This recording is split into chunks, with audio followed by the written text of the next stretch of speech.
I've read somewhere that when you start understanding functional programming, you become totally unable to explain it. Well, I'll do my best tonight, promise. And hope you'll be satisfied with that. So before starting, how many of you guys are absolutely not familiar with Scala? All right, so all examples tonight are written in Scala. That shouldn't be that much of a problem. And in any case, if there is something you don't understand, whether it's about Scala or anything else, please interrupt me. I'll be really glad to help you. Secondly, I'm far from being a functional programming expert. So I may sound inaccurate sometime, hopefully not wrong. But if it's the case, and if you think you can contribute to this talk, please do. You'll be very welcome. All right then, so, oh yeah, one last question. How many of you guys consider themselves as functional programming experts? What are you doing here? Did you come just for the pizzas? Anyway, what about intermediates and beginners? Cool, awesome. So I don't know about you guys, but when I've started learning about functional programming, it sounded like gibberish to me. I mean, functional programming has very deep mathematical abstract roots we won't fortunately cover tonight. So instead, I'd like to take a much more practical approach. So hopefully we're going to manage to do that. So let's get this started. Okay, so first of all, functional programming is about expressions. It's based on expressions. An expression is a finite combination of symbols well-formed according to a set of rules, which produces a value. Those symbols can be constants, operators, functions, etc. Now, in functional code, an expression has to be referentially transparent. Basically, that means that replacing a value by an expression by the value it produces shouldn't affect the program in any way. And this is referred to as the substitution model, which is actually something you are all familiar with since first grade. In functional programming, indeed, expressions are evaluated just like mathematical expressions. So the evaluation process of an expression goes on and on until the expression can be reduced no more and produces a value. Now, what about functions? So functions are expressions, right? Well, in functional programming, functions are first-class citizens. So they are treated just like any other values. Therefore, you can pass a function to another function, return a function from another function, etc., etc. In this example, I've created two functions, add1 and sub1, which can be combined together using the compose function in order to form another function called add1 and sub2. I'm going to use the word function a lot tonight. Anyway, so functions like compose are actually called higher order functions. So whenever you look at a function that takes another function and returns another function, you're looking at a higher order function. Any question regarding the syntax? Is that all right? Okay. So functional programming puts obviously a big focus on functions and therefore provides many ways to compose and decompose them. So you can, for example, create a function from another function by decomposing it using currying. Currying consists in transforming a function of arbitrary arity into a composition of unary functions. So a unary function is a function that takes only one argument. So if you have a function taking two arguments, well, once curried, you'll get a unary function returning another unary function, which returns the value which would have been produced by the original function once called.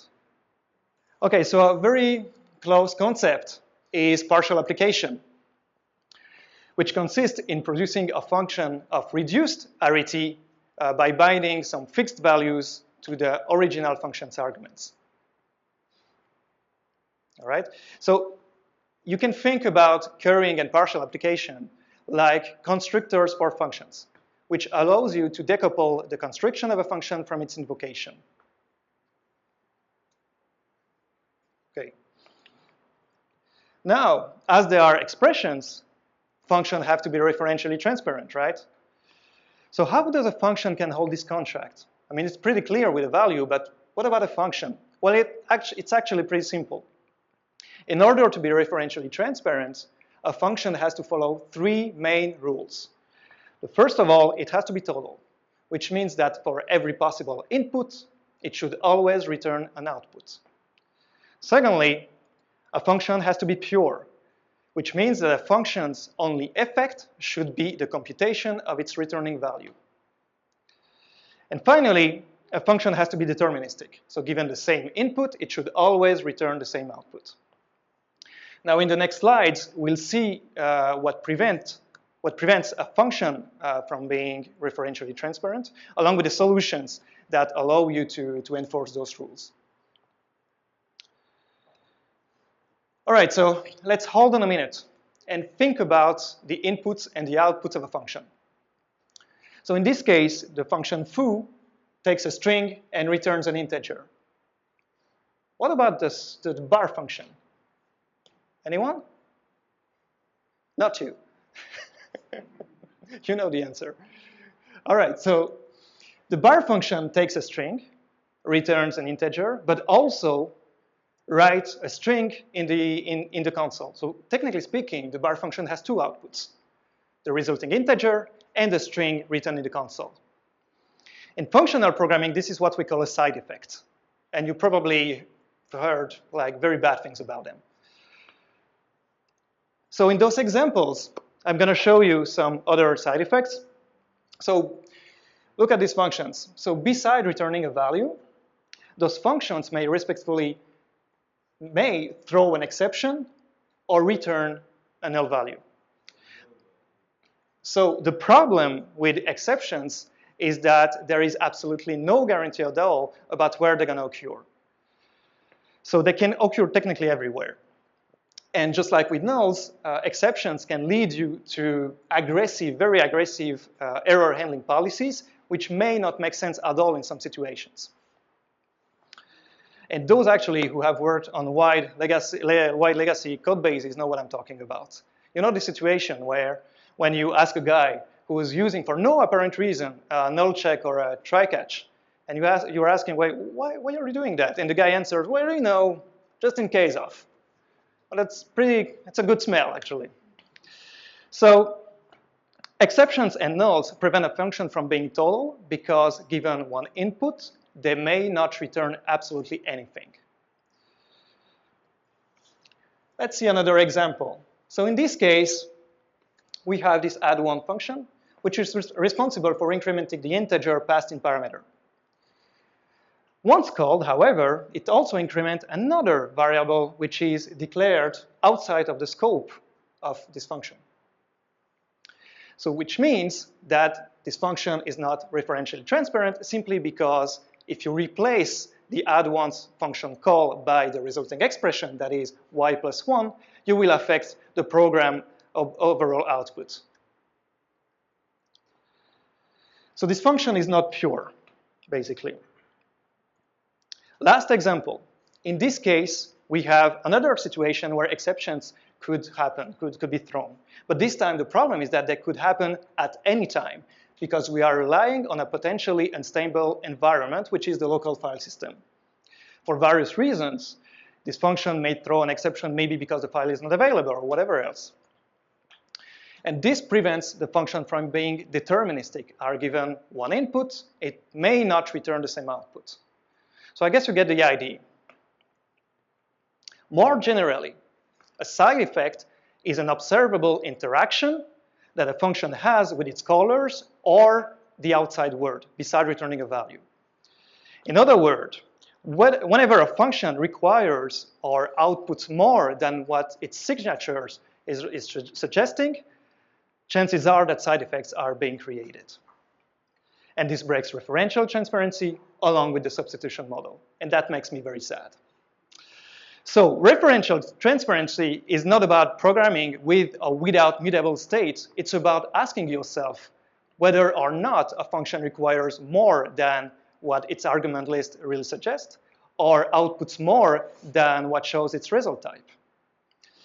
And the reason I'm saying that is because in Scala, for example, some functions have been optimized using mutable variables. But in this case, it sounds all right, simply because the function does exactly what its signature is suggesting. It's referentially transparent. Now, pure functional programming doesn't allow mutable variables. But from a pragmatic point of view, that sounds all right. Overall, side effects introduce complexity, as there is no way for you to know what a function requires or computes without looking inside it. When it comes to testing, it's even worse, simply because unlike a circuit board, you cannot just plug into a function's input and check its outputs. You actually have to break open the code, figure out the hidden causes and effects, and simulate the world in which the function is supposed to believe in, to exist in, sorry. So side effects prevent functions from being total, pure, and deterministic, and therefore referentially transparent. Now the question is, how can we reconcile side effects with referential transparency? I mean, no matter how you design a program, at some point, side effects will have to be performed, either to get some value, some input from the user, or to output some result in the console. So how can we reconcile those two? Well, let's go step by step. So first of all, we'd like to ensure that our functions are total. So as we've seen it earlier, these functions may never return anything simply because they may throw an exception or null values. So the whole challenge here is to model those situations and make them clearly explicit to the caller. So let's create some types. Either represent a value that may have one type or the other. So in our first example, using either, we can now tell the caller that the parse function may return either an error if something bad happens, or an integer if everything goes well. And this makes the function total, as for every possible input, the function will always return an output. In the same way, the ask function now returns a maybe, which indicates that a question may not have an appropriate answer. So the solution consists in bringing the complexity to the surface and to inform the caller about all the situations that may happen by refining the signature of the function. Now you may ask, how am I supposed to extract a value coming from an either or a maybe? Well, we can use pattern matching. Briefly, pattern matching is a way to decompose data structures and to bind values to successful matches. So here's an example. So we have a case class foo, which is composed of a string and an integer. On the next line, we instantiate the class and attempt to match it against a series of patterns. So we start with the first pattern. The first pattern succeeds, it matches. So bar equal 42 is displayed on the screen. Now in the next example, we've initialized the second field to 74. Once again, we try to match the first pattern. It doesn't succeed as the second field is not equal to 42. So we move to the next one, which succeeds. If none of these patterns match, basically we move to the last line, which is basically a default case. So having said that, back to our example. So the ask function returns a maybe of string, so we can interpret it using pattern matching, and the patterns are basically the sum and the none. So we have either we have an answer or we don't have one. All right, what about purity now?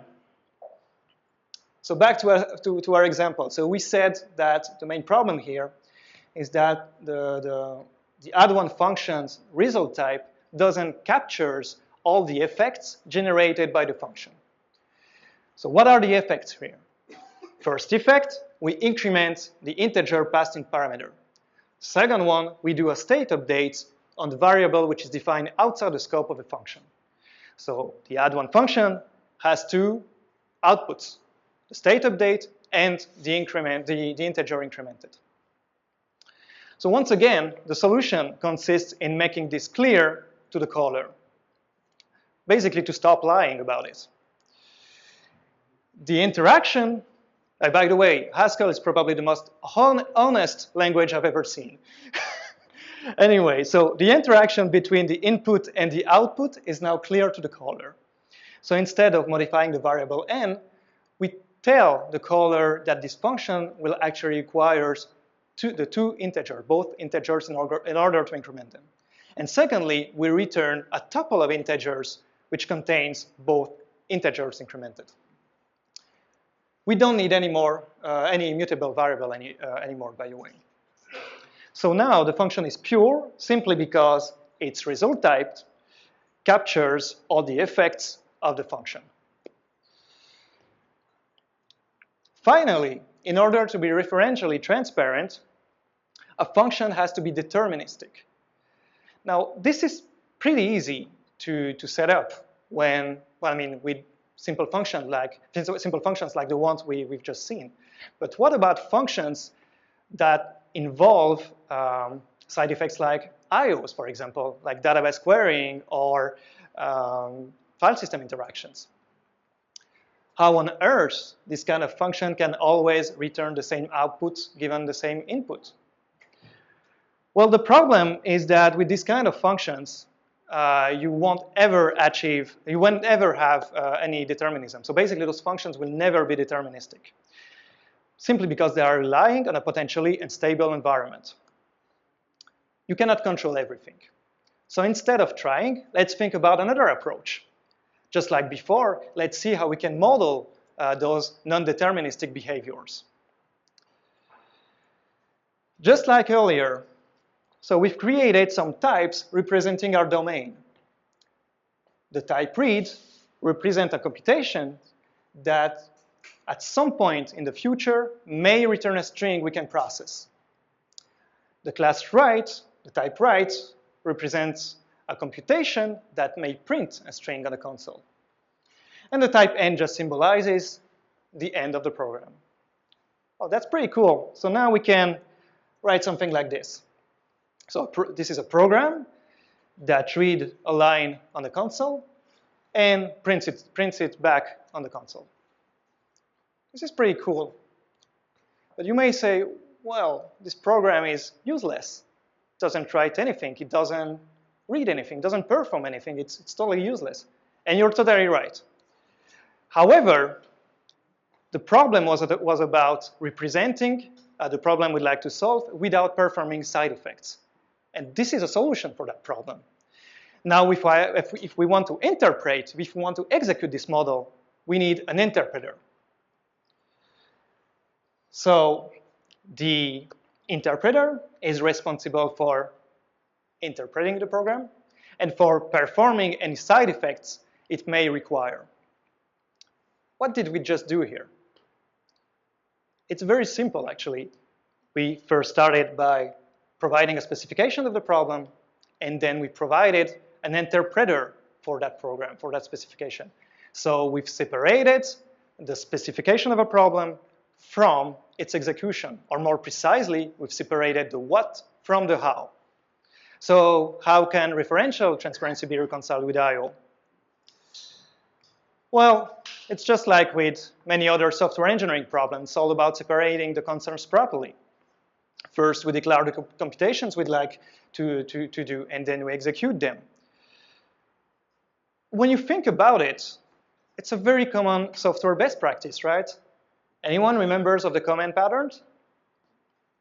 So this pattern makes it easy to construct command sequences which execution is delegated to an interpreter that can be implemented in multiple ways. And it's also the same idea suggested by the onion architecture, which states that the logic should be set up by the core and then delegated, I mean, its execution should be delegated to the outer layers. So you have this pattern all the time. You separate specification from execution. In this case, for example, we could have created an interpreter that would interact with the file system instead of the console without changing anything about the representation of the problem. So in order to be referentially transparent, a function has to be total, it has to be pure, it has to be deterministic. We've seen also that side effects break referential transparency if they are not managed properly. So they have to be encapsulated and explicit to the caller. Now this can be achieved by refining your function's signature and by separating the what from the how, which is probably the most important thing you should keep in mind once this presentation is done. So far, we've seen how functions can become referentially transparent, but did not really address the problem of composition. Composition is the cornerstone of any successful design. And it's usually the lack of it that leads a software to a catastrophe. So let's go back a little bit. As we've seen it, the other type represents a value that may have one type or the other. We've also seen that using pattern matching, we can extract a value from a successful either. Now let's think about how an either expression could be composed. All right, so using pattern matching, this is pretty easy. I mean, all I have to do is to provide what I want to do with a successful value. Basically, if the either is successful, I just increment it and that's all. But what I'm supposed to do when the either is a failure? I am supposed to write something in the console, throw an exception, return a default value? No, absolutely not. I want to keep this expression referentially transparent, but I also want to make it composable. Actually, what we really need is some kind of polymorphic way to change the value, to act on the value. Well, in functional programming, we still use pattern matching, but we use a function called map.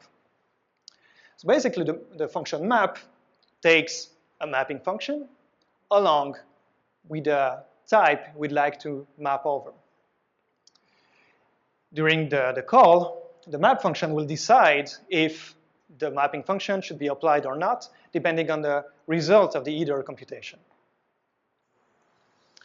So let's say I'd like to chain two computations, among which one is depending on the result of the other. In order to do this, I could reuse the map function. But the problem is the result type.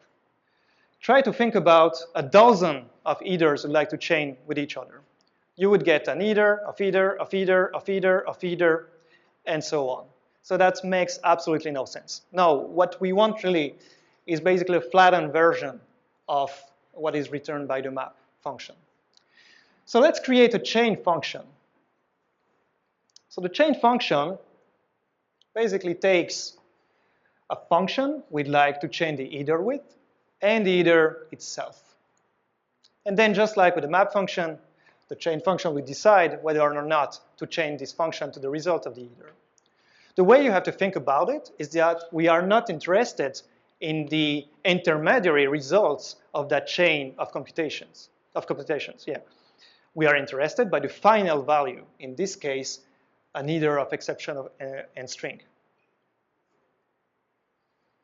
And this is pretty cool because this allows us to chain dependent computations. And it's really interesting because no matter if it's an either or a maybe, we pretty much have the same logic. So there's probably a way to abstract this. When you were in first grade, you've learned about numbers, right?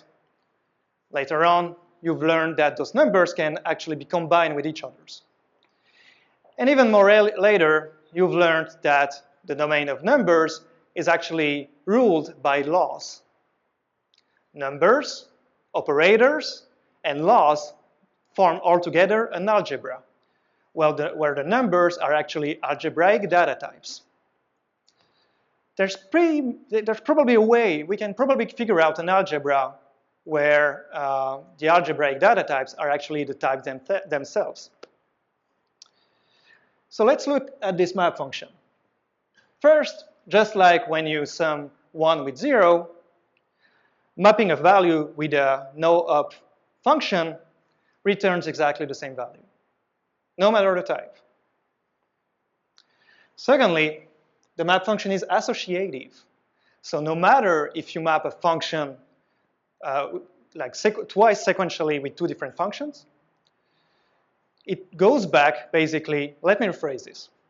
So mapping a value over two functions sequentially goes back to map this value with a composition of those two functions. Well, actually, these are the characteristics of a functor. A functor is a type we can map over and which obeys to two main laws, the identity law and the composition law, which are the laws we've just defined. So for those who are not familiar with Scala, I guess it's a bit more complicated, but basically just keep in mind that the f defined in the functor trait represents the computational context or the effect of the functor. In our case, these effects are maybes and eithers.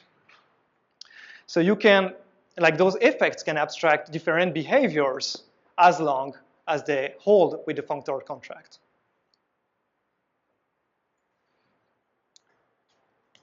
Is that all right? Am I going too fast? Okay. So we've seen how functors can be mapped with unary functions. But what about mapping a functor with a function of bigger rarity? So let's take this example. So here we have a function foo, which takes two integers and returns a string. As you can notice, I'm using the curried version here. As you remember, a curried version of a function returns basically a composition of unary functions. So the first, when you call the foo for the first time, you'll obtain a function that takes an integer and maybe, oh yeah.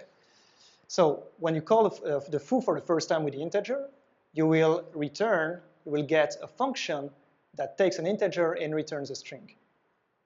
So basically when you call the results of this first call, well, you'll get a string. Is that all right? So that's the curried version of the foo function. So let's try to map the first maybe with that function. Well, we would obtain a maybe of a function that takes an integer and returns a string. So in other words, we would have a maybe of a partially applied function version of foo, a partially applied version of the function foo. Now the problem here is, how are we supposed then to feed this function inside this maybe with the value contained in the second maybe? Map cannot do that. So instead, we have to define another function, which is the app function. So basically, if you don't understand the syntax, that's all right. I mean, get some time actually to get comfortable with the applicatives. But just keep in mind that basically the app function applies a function wrapped inside a maybe to a value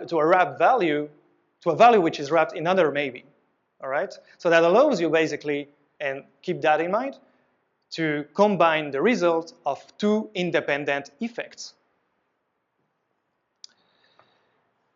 And this is pretty cool, actually, because this goes back to another well-known pattern in functional programming, which are called applicatives. I've already mentioned it, whatever. So the applicative, in order to be an applicative, a type has to hold the functor's contract. Secondly, it has to follow another couple of laws, among which one is really important. Basically, applying the app function, applying a function on a functor goes back to mapping this same functor with the same function. Why do we need that, really?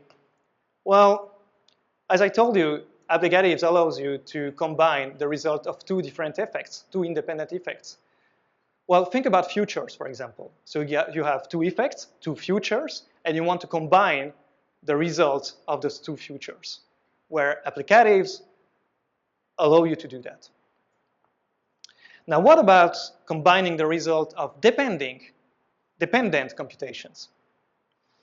Earlier, without naming them, we saw that functors can be chained altogether sequentially through the chain function. Now, just like the map function, the chain function actually obeys to a couple of laws.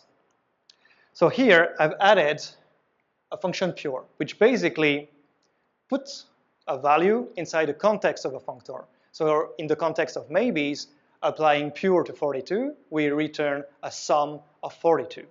So it puts the value inside the context of a maybe. So the first law of the chain function is that chaining a pure function with a functor goes back to return the functor itself, simply because you are not doing anything with the value inside the functor. So you just return the functor as is. Secondly, chaining a functor with a function is just like applying the function to the wrapped value of the functor. And finally, chain is associative, just like map. So it doesn't matter how nested chains are composed. Now, as you can guess, these laws are actually the characteristics of another very famous pattern, dreadful pattern actually, monads. I said the M word. So monads represent, it's actually pretty simple, but whatever. Monads represent types that can be sequentially chained with each other using the flat map function, which is actually our chain function. And it's a great tool to represent functions that depend on each other. So whenever the result of a computation depends on the result of another computation, you should think about monads. And that's all. These are what monads are. I think they're easier to understand than applicatives. Okay, so I was about to say, if this is the first time you hear about these patterns and about those laws, I guess you're a bit confused. And that's all right. I mean, it gets some time actually to understand them. However, I like you to keep a couple of stuff in mind regarding those patterns. Forget about those traits. Doesn't matter. Just try to understand this. Functors are effects that can be mapped over. Okay? Applicatives represent independent computations that can be combined together. Monads represent dependent computations that can be chained together. And that's pretty much all. If you understand that, I mean, it's already something. It's already good. You get the concept. Now the implementation, you'll see plenty of stuff on the internet, and which may confuse you, but we can talk about it. Just come back to the meetup and we can talk about it. So these are some examples of functional programming patterns, but there are many others. Now, why do we need all these laws? Well, just like with numbers, a flexible domain is first about having small reusable blocks that can be composed in larger blocks, following a set of rules. So a set of building blocks with composition laws is a domain language. And a domain language is the key to keep a code base maintainable and easy to adapt to problems that you don't have yet. Just look at common languages we are using every day, French or English. Without a proper grammar, those languages would be dead by today. And this is why we need laws. And the law win. So, we are reaching the end of this talk. I think that's already a lot to absorb. and I really hope you've enjoyed it. Functional programming can help you in a lot of things, and not just in getting a stunning beard and a beautiful mustache. No, it can help you to become simply a better developer, but not because this paradigm may be better than the others, but just simply because the more ways you can tackle a problem, the more relevant will be your solution. Now, when it comes to functional programming, as I said, you can quickly feel overwhelmed by the number of resources you can find on the internet. So I've selected some of those that I've really found useful. So learn your Haskell for a great good. So yeah, it's Haskell. So it may worry some of you, but it's just another language, and this book is exceptional. Basically, it's one of the best programming books I've ever read. It teaches you how to use functional programming, and in the same time, it teaches you another language. I really, really recommend it for beginners. Secondly, functional programming in Scala. It's tough, and it's addressed for those who already know about Scala. Most of people I know who've started it didn't finish it, and it's small. It's 200 pages maybe, but it's like many good ideas in there. Okay, so John Adagos. I really like this guy. I mean, he has a talent to explain stuff, and I really, to be honest, my presentation was based on a lot of stuff he did. So it's more advanced, but I mean, it's really cool. I mean, I tend to read like again and again his articles because it's a source of knowledge. The last three are, I would say, secondary, but they're still good. So Type Classopedia is basically this guy wanted to make some kind of a, how could I say that? He wanted to sum up most of the main functional programming concepts. And it's pretty good. Anyway, start with the first one. You should plug a Haskell book. Sorry? Haskell book. You should plug that. The Haskell book? Yeah. Okay, so the Haskell book is another source of information for those who are interested.